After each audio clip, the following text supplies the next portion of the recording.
Are you an entrepreneur or ready to become a boss?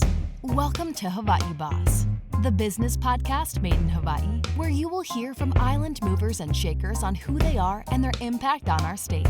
And now, step into the office of your host for Hawaii Boss, David Pettijohn. Aloha, Hawaii Boss podcast crew listening in there, out there, watching in out there. If you'd like to see us, you can see us on YouTube, or you can go wherever you're listening to your podcast today. We're going all the way up to Wahiawa. We got to find the right boss for this one at Wahiawa Hospital. The Post Acute Administrator there with a wealth of background, Mr. Demetrius Kirk, is here with us today. Demetrius, aloha and welcome. Hello, thank you for having me. You bet. So some of us, Demetrius, I think you said you're new to Hawaii, maybe about a year. Is that about right? Yeah. So I came to Hawaii. I landed here roughly June of last year. It's something I wanted to do. I'm from Detroit, Michigan. Go Lions, or whatever that's worth, right? And landed here, like I say, in June. And started working out at Wahiawa in August. Yeah. So I'm imagining there's a little bit of a culture shock, but we'll get there. It's for all of us too, especially professionally. There's a lot of things that relationships run a little bit differently and things like that. But we want to talk about you first a little bit. You come with a wealth of experience. You're a nurse, master's trained nurse, also master's, trained business administration. And, that's a lot of work. That's a lot of time, to put into it and things like that. What did you come from a family where everybody was, that was the expectation, college, and I'm coming up and this is how we're going to go. Where did that come from? Where's that idea come from for you and your family? Yeah, I like your podcast because I feel like I can be as honest as I need to be, right? Sure. So, I grew up African-American male, Detroit, Michigan, 313, born and raised. My mom has sickle cell. My dad was kind of in and out of the picture. And, to answer that question, no, I didn't grow up with anyone saying, hey, you had to do this. Right. For me, I graduated high school in 2007. I graduated with a GPA of 0.7. I was number 62 out of 62 kids. I was destined to go nowhere. But I met a young lady who at that point was my then girlfriend who, said, hey, if you want to be with me, you got to be something. I was like, right. No, if you want to be with me, you got to be something. Right. So from that point forward, right, we made a pact to go to school and do something. I didn't know at that point, right? I didn't know what I wanted to do. I just knew that I wanted to be with this girl and I had to be something. So that kind of drove me to go to school and be great. Now, let me help too. I don't mean to interrupt you, but I got to tell the ladies out there, that's how guys think. Okay. If you're telling them you want something from us and we think, that's worth it, all of a sudden, Demetrius got 3, different degrees behind his name. So ladies, you got a little pulse. So and and that's 07. I never forget, was sitting in this little 92 Dodge Shadow, right? And she's like, you got to be something. So I didn't know what I wanted to be, but I knew I wanted to be with her, so I had to go to school, and that kind of got the ball rolling for me to enter school. So no history of mom with a degree, no history of dad with a degree. No immediate family with a degree. It wasn't something that I saw coming up. It was just something that my wife told me I needed to do. My then girlfriend, now wife, told me I needed to do. Now, once she told you that, did you start rolling back and looking at maybe the mentors when you were younger, seeing some people out there like, oh, I could, maybe I could, that make a lot of sense to me? Or, what kind of led you in this caregiving path, which is not for everybody, especially for gentlemen? Yeah. So let me be honest, right? Caregiving was not something that was in the plans for me. I was very competitive. My first job was a local grocery store in Lincoln Park, Michigan. And one of my friends said, hey, I'm going to go be a CNA. And I said, well, you can do it. I can do it. At the time I was making $5 an hour and CNAs were making $9. And I was like, Well, you mean in 2 weeks? I could double my too good to be true. You should have known then. In 2 weeks, I can double from $5 an hour to $9 or $10. I was like, I'm gonna do it. And I enrolled in a CNA class. He never went and enrolled. I enrolled. I showed up. He didn't. And that's how I got into CNA. So into healthcare. So that was my first true official job at 18. I remember getting my CNA license on my 18th birthday. And I've been in healthcare ever since. I'm 32. Been in healthcare since I was 18. I don't know anything else. Right. Well, you got to know people, kind of people. It's a high people taking care of people. It's a high people thing. So you must have had, through your time, you must have found that you had some sort of a talent or ability with people. Yeah. So for me, I was always hungry for more. As a CNA, I would see the nurses and I'm like, oh, that looks cool. And I see that how the patient respond when I come into the room versus how the patient respond when a nurse comes into a room. So, right. For me, I wanted more. So when we look at my journey, right, this is a multi-year journey. I was a CNA for 7 years. I went back and became a licensed practical nurse. I worked as a licensed practical nurse for roughly about 5 years before going back to get my RN. Mm-hmm. I worked as an RN in various different positions. Mm-hmm. From there to my bachelor's degree in nursing. Once again, wanted to do more. I achieved my MSN, my Master's of Nursing in Informatics. Went back and got my administrator license and then also my MBA. So, in a nutshell, that's my journey of how I've climbed up the ladder and worked in, various parts of healthcare, from right. CNA, nursing to now administrator. Yeah, and it's I've asked other healthcare executives and administrators this, when you assume healthcare and you're taking care of people and that, but we come into the boss, maybe we're talking to you, maybe there's a little bit more complicated. What are some of the complexities that you found that you didn't expect maybe as being a leader in healthcare? So for me, you hit the nail on the head, and I've watched your other guests kind of answer similar questions or this question, but for me, I would say it's a little different. I am a male in healthcare, and you said it when I came on. Generally you don't see many male CNAs. You definitely don't see many male nurses. I think here in Hawaii, I see a little bit more, but that just maybe because the island's so small. Right. But for me, that was a challenge. Stepping into a field that was predominantly not male run and right. learning those inner dynamics and learning those, what works and what doesn't work. And so for me, that was a big challenge is really just learning to integrate myself in with the people who are already here and the way that they do things. And when I say people, it's once again, this is not a male run field. Right. So I had to learn that aspect of it. Right. And there, some of these folks here in Hawaii too, maybe some of the primary bread earners and things like that. What are some of the challenges now up in Wahiawa? Staffing is challenging here in Honolulu proper and along the whole area here, but trying to find trained individuals, what are some of the things that you guys are facing? So, what's interesting is, as I said, I'm from Detroit, Michigan, and I remember back home, I thought I had challenges with staff there, right? And then I come to Wahiawa and I realized, okay, Wahiawa is central Oahu. Your bus line may be a little bit better than it was back in Detroit, but we're kind of in the middle. You have to want to come out this way. Right. And to me, that's a challenge for people. You have to want to come to Wahiawa. So that creates a challenge in itself. And me being new to the island, I'm learning that the talent pool it may not be as big as it is in other areas because you have what you have. Right. Whoever's on this island is who you have. Some people may be military and they're here for a short time and then they leave. So to me, the staffing challenge here is very interesting compared to kind of from the mainland. Right, because you don't have, it's sort of a reverse bedroom community. It's got all those military folks there, but they're already busy doing military. There's not a lot of folks that come up there to live and work and do CNA care. They have to commute from somewhere, and they got great parking though, right? You got some parking up there. Oh, listen, that's my selling point when I interview people. You park here for free. We don't charge you. Ample parking. Well, that's true. Well, some people would take an hour and a half, from all the way out from the east side out there, or west side rather, and they're coming into town. It takes them an hour and a half, and then they have to find parking once they get in town and things. So it does pose the staffing, movement of people here in Oahu does pose some challenges, and then trying to find an affordable wage for them and things. How have Wahiawa is part of you are the administrator of the nursing home side and thing. Wahiawa, how does the hospital fit in general in the community? What kind of services does it provide?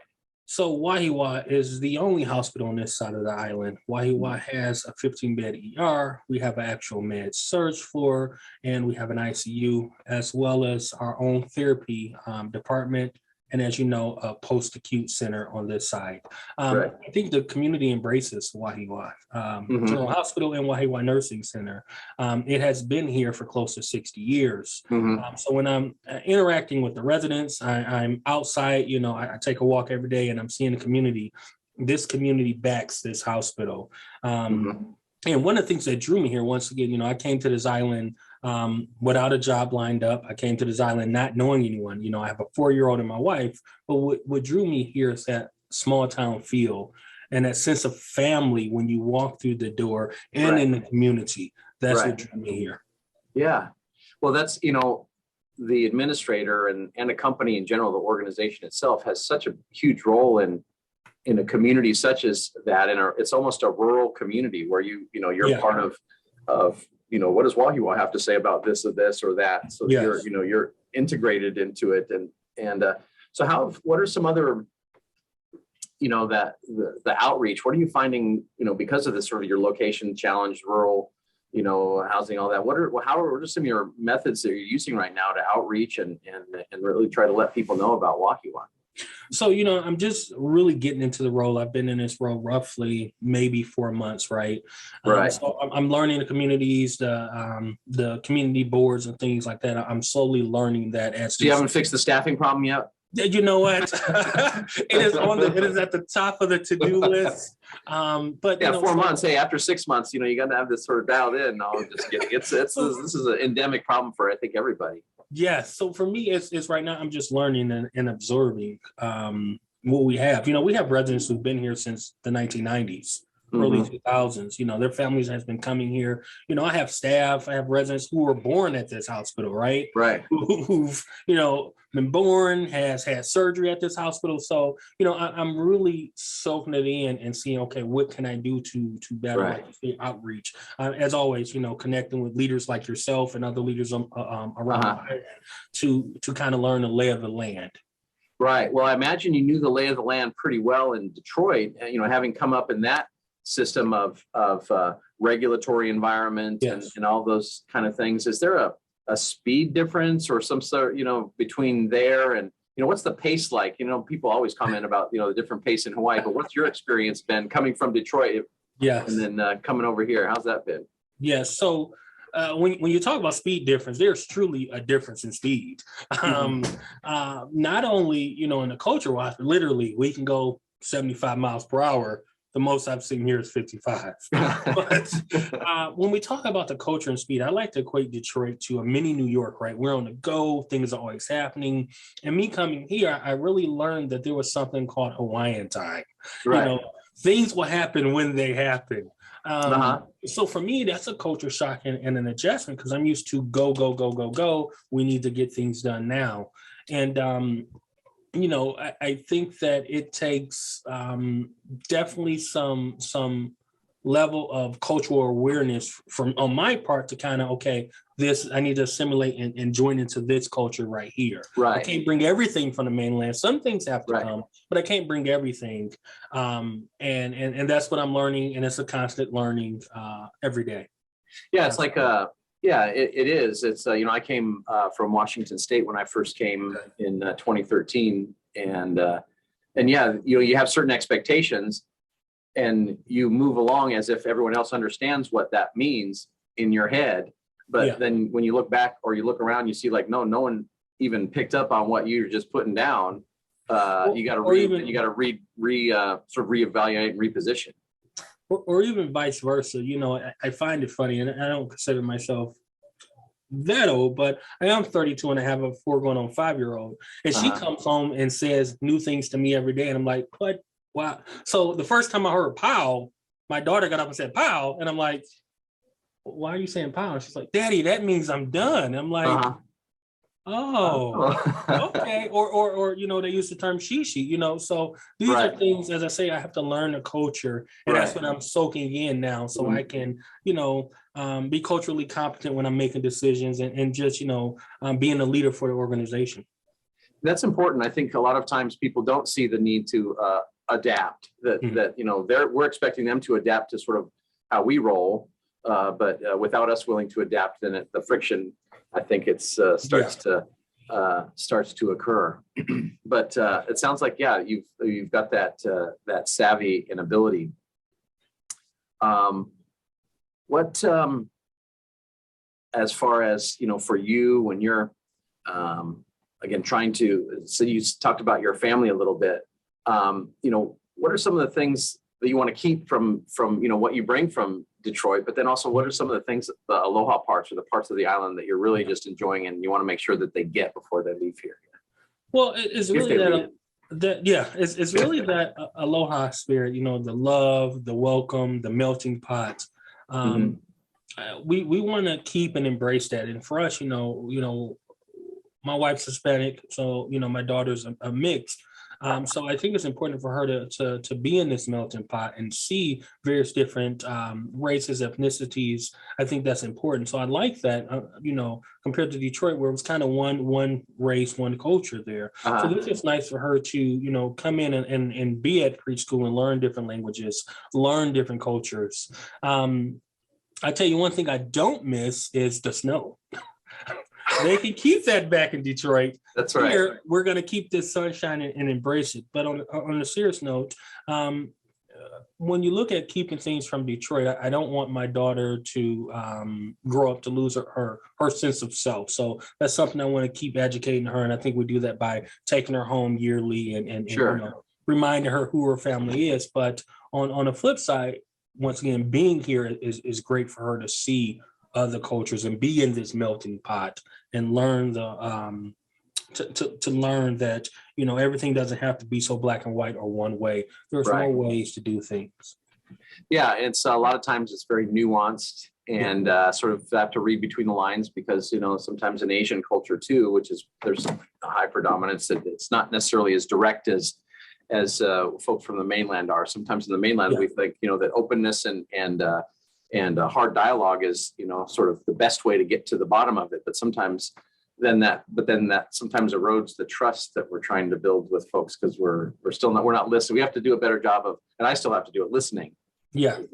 Definitely as a boss, I think trying to listen and hear. And then have you picked up any Tagalog yet? I have not. I've heard it. How about the food? At least the food. You got to have some, No, I have not. Would not educate me on that. I know Tagalog as a language. That's what they tell me here. But educate me on the food. What I love. I'm a foodie. I haven't missed a meal if you can't tell. So I love the various different food selections we have here. Definitely I miss home, but you have so many different cultures, so you can go anywhere and get various different types of food, and I think that's what's nice. Yeah, I like that too. And usually around a military base, you'll get that. But again, Hawaii is just all. I mean, any kind of food. Hey, what do you want? Chinese, Korean, Japanese food, yes. Hawaiian. You can go down to L&L and get all that. Oh, yeah. I love me some L&L. That's right. Probably too much. Me too. But yeah. So yeah, there's all kinds of good Filipino food, but there's some stuff that's a little bit strong for me. Yeah. But in general, they have some nice baked things, and pancit is some noodles that they make. And so, usually if you just say, hey, we're going to have a little, what do you call it? A potluck. Yeah, a little potluck. Then, it'll come out of the woodwork, and then they'll brag on it. And then, it'll be a show. It'll be a show soon. So yeah, I love, so many different cultures. We have folks that are Korean that work in healthcare. I mean, again, there's just, that melting pot is I think what we brought our children here for, and they've really, been able to see the difference. Yes, it's like we thought of it when my wife and I first came in 2013 is it's the most probably an international experience we can give them, but still be in the United States. Yes, right? I would agree. Yeah, the dollar's still working so far, so we won't get into that, but so yeah. Whether before you got into health, I saw that CNA, but was there ever maybe midway through, you're like, I'm not sure, maybe there's another way I can go here. So I think, and I say this with love, right? Some of the hardest working people that I know are the healthcare providers, are the nurses. And it sounds weird when they hear it come out of my mouth, but I recognized very early on that I wanted to do a little bit more. So I wanted to step away from bedside nursing. That is one of the most physical demanding, mentally demanding job that a person can have. You're physically, stepping away from your needs and caring for someone else. Absolutely. So for me, I wanted to segue into management to help those people out, because I consider them in some sense the little guys, right? And when I was growing up and working in healthcare, watching it, I felt like a lot of times the people who were making the decisions didn't understand what the little guys, such as a CNA and a nurse, is going through. Sure. I understood what staffing levels and how it impacted us. I seen it, right? But I wanted to step into that management zone so I can be that sounding board for that CNA, for that nurse, and hopefully make healthcare better. So that's kind of why I ventured away from the bedside to kind of get into that leadership role. Like I said, I've been in every position, so I understand what they're going through. Well, and let me point out a part that you had mentioned earlier about your master's in nursing. You think master's in nursing, and then you went, information systems or informatics. I have a master's in informatics. Informatics. So that's a whole other career field for folks that has come about because of electronic health records and things like that. What is now you're a programmer and a nurse? How does what is that? How does that work? So, when you look at informatics, I love informatics, right? Millennial tech, we're on a boom of, I remember big brick phones, and now they were flip phones, then they were getting smaller and smaller, now they're back kind of big, right? When you marry healthcare and technology, you get informatics. And what informatics is, in short, is really managing the EMR, the EHR systems that we have. So for many of us in healthcare, right, whether we're using Epic, Point Click Care, Kinzer, Devero, whatever EMR system, that system is collecting data. And the informatics is a person that's able to sit there between the technology people and the healthcare people and say, hey, we need this or we don't need this. So in my role here as an administrator and having a background in informatics, I'm able to work with our EMR system, help design it better for our floor nurses, help design it better for our nurse leaders so they can get what they need and they can get, the floor staff can get what they need. So for me, it's been a great role because what I love to do is eliminate workarounds. I love to, as a nurse, speed line, make things more efficient. There's no reason as a nurse, nothing's worse than click, click, click, click, click, click, click, and you're saying the same thing. So I'm able to utilize our EMR system and trick it into, if I click here, that's going to populate over there and still give nurse management what they need, give the administrator what he needs to bill, and shorten the time for nurses and put them back in the room with patients. Right. Well, that's what administration is that sort of that resourcing type of role rather than sort of the main thing. The folks that are on the floor doing all the problem solving, really, they just need to tell us what they need. And a lot of times if we listen and give it to them, then things go well. For sure. So, and how is that now, sort of this resource management with, staffing is a challenge, but in healthcare and are there concerns about, supply chains and things like that for you and for your residents? Yeah, I think, we're coming out of the woods of pandemic, right? We're kind of starting to close that door on the pandemic. So it's going to be interesting to see how things play out. Like you say, staffing is always going to be a barrier, at least for the foreseeable future for us in healthcare. It's going to be a barrier. When we start talking about the supply chain and things like that, it's just going to be interesting overall to see how it's going to play out. Once again, being centrally located, it's always going to be a challenge for us, right? You have to want to come to Wahiawa. So one of the things that I pride myself on as a leader, and my team prides themselves on, are being servant leaders. We have to make people want to work here, and we do that by serving the people that work for us. Their needs come before my needs. So whatever I can do to ensure that they're happy, that's going to trickle down to ensuring that my residents are happy. So when we talk about, once again, outreach, we talk about staff retention. This is what I'm doing to try to retain the staff and gain new staff. I need the staff happy, because when they're happy, they're going to tell somebody else that they're happy. Right. And it's a day-to-day challenge, because sometimes staff, they have, and many folks, which is different from the mainland and maybe different now since I've been there, but people are working several jobs. It appears, trying to work out a schedule that fits their needs because I've got to work around their other full-time schedule. Yeah. I think that's interesting. I definitely see it here more in Hawaii with the cost of living than I did back home in Michigan. And it could have very well been the same in Michigan. It just wasn't as talked about as it is here. So, that's something that's newer for me. I have these conversations, like you say, with the seniors who may work a second job and they have to leave here a little early because they got to get on the bus to go to that location. Right. So once again, I'm always accommodating and going to work with whatever staff, because when the staff get up to come to work, they made a decision to come out here to Wahiawa. Sure. And I respect that and I honor that and I appreciate it. Yeah, you really have to sort of hold when they start working out there. You really got to hold on to like their. You can't go not like this, but I mean what I meant is like, know what I mean, just kind of like really nurturing that, right? Because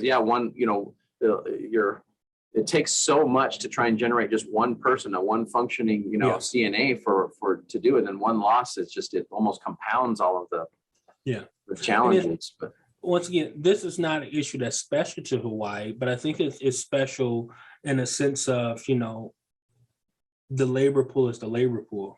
There's no, I was close to Ohio. We'd get Ohio nurses coming in all the time. I was close to Canada. They would drive across from Canada.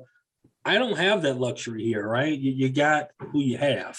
Yeah, and really your competition is you have to start not stealing. How about showing a wonderful career path in healthcare, maybe outside of beyond what they're currently doing in food service, maybe, but you know what? These guys in food service and housekeeping, sometimes they're knocking on the door with salaries that we wouldn't normally compete with in other parts of the world either because of the hotels, right? And that's what makes it so challenging is, when you're looking around and other organizations are paying, whatever it is that they're paying, whether it's, the hospitality, the fast food, our reimbursements in this industry are so small and we're under heavy scrutiny all the time to, essentially repay them back. I think that makes it challenges for us to train, obtain, and keep the staff, because somebody else is paying, just that dollar or two more. Right. And that becomes a challenge. And, I'm very transparent as a leader with my staff. And I'm very open and honest to hearing their concerns. Sometimes too transparent to a fault, but we have those conversations about, pay and why as an organization, we may not be able to do this, right? When you have various different, penalties from whatever governing body that you may have, right? That makes it challenging. And there's pressure. It's not a young building, so there's refurbishment. If there's some of these larger projects that are 10 times more expensive than they would have been a few years ago. New AC units if you have to do it, which all these things are dated and so there's a lot of competing for those limited resources. And I think there's an attempt by the Healthcare Association to really, let those entities know, state government, federal government, that there's continues to be a need for nursing home level of care for our seniors, for our kapuna.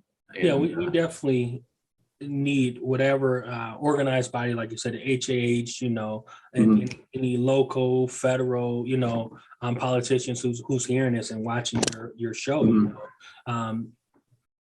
At some point, everyone is going to need some level of healthcare.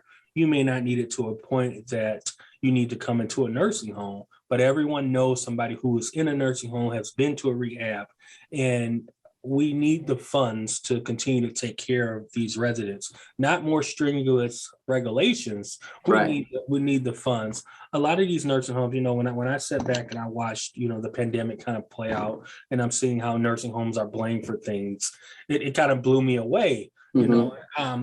Like yourself, you get on the call, CDC or whatever governing body says something, first thing in the morning, and then 6 hours later it's changed. Well, that quick, you got to get the staff together again.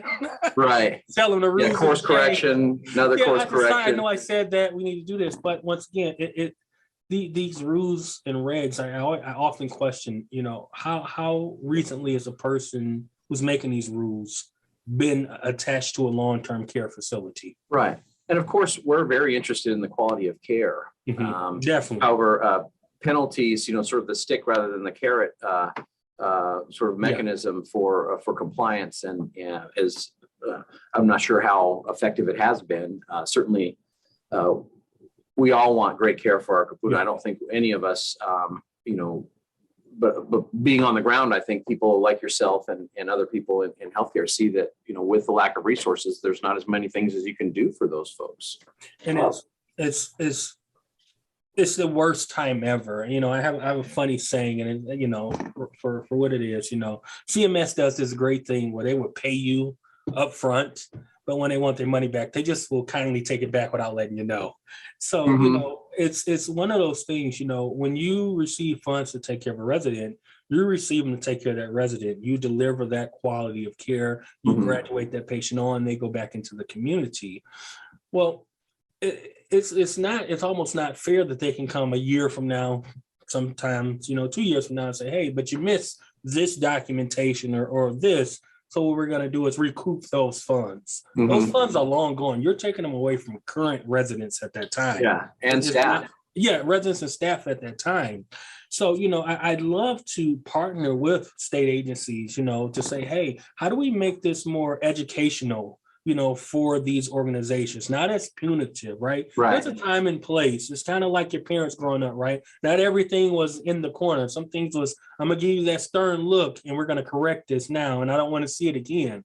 How do we get to that versus everything being punitive and recruitments when there's already razor thin margins? Right. Rather than us versus them, it's more of a collegial environment. Well, I guess we'll continue to pray and hope because, these big, large government entities, are so driven by, the rules and regs that come out. They don't have a lot of flexibility sometimes too. So there's some strong advocacy in Washington, D.C. with Mark Peterson, who's, I think, former governor of Pennsylvania, I think. Okay. I'm not sure, but a very strong advocate for nursing homes and senior care.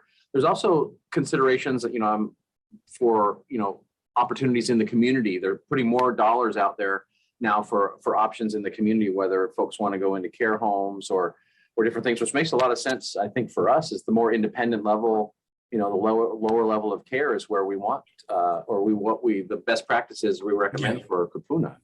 So for me, coming here and learning about the care homes in the community, that's new to me. Obviously I know about them now, but that's it's a very interesting concept, and I'm for it and I support it. Coming in and watching and observing the healthcare system, like everywhere, there's things that can be worked on that we can do better.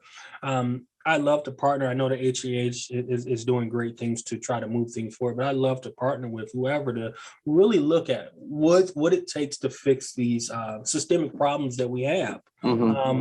One of the things that I think I was shocked by coming to this island was the amount of homelessness and the lack of access to mental health, and that's quite apparent. That has blown me away to the point where I called our long-term care ombudsman and I said, "Hey, I got some questions. I need some help with mental health services for some of my residents."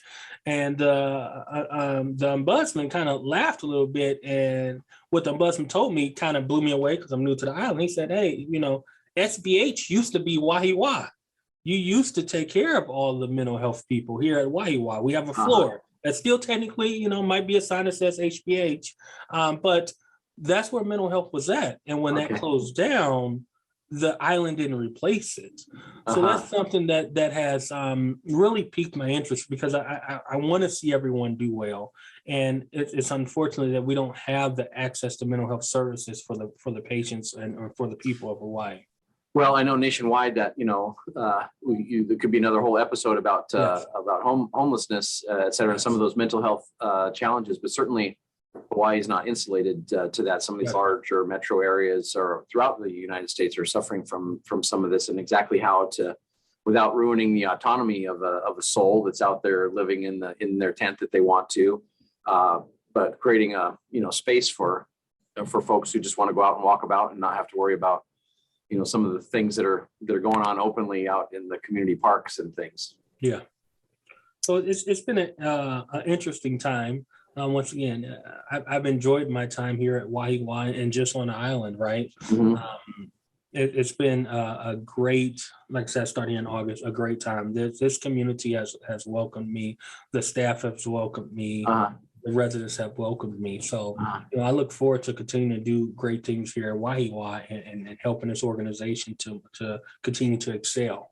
Awesome. Well, and you're, so you're able to walk out of the door in the afternoon when you're heading home and have a nice smile on your face, Yes. You don't have things keeping you up at night or anything like that. Well, as an administrator, right, there's always things keeping you up at night. It's, at 1 o'clock in the morning, eyes open. Did I send that email?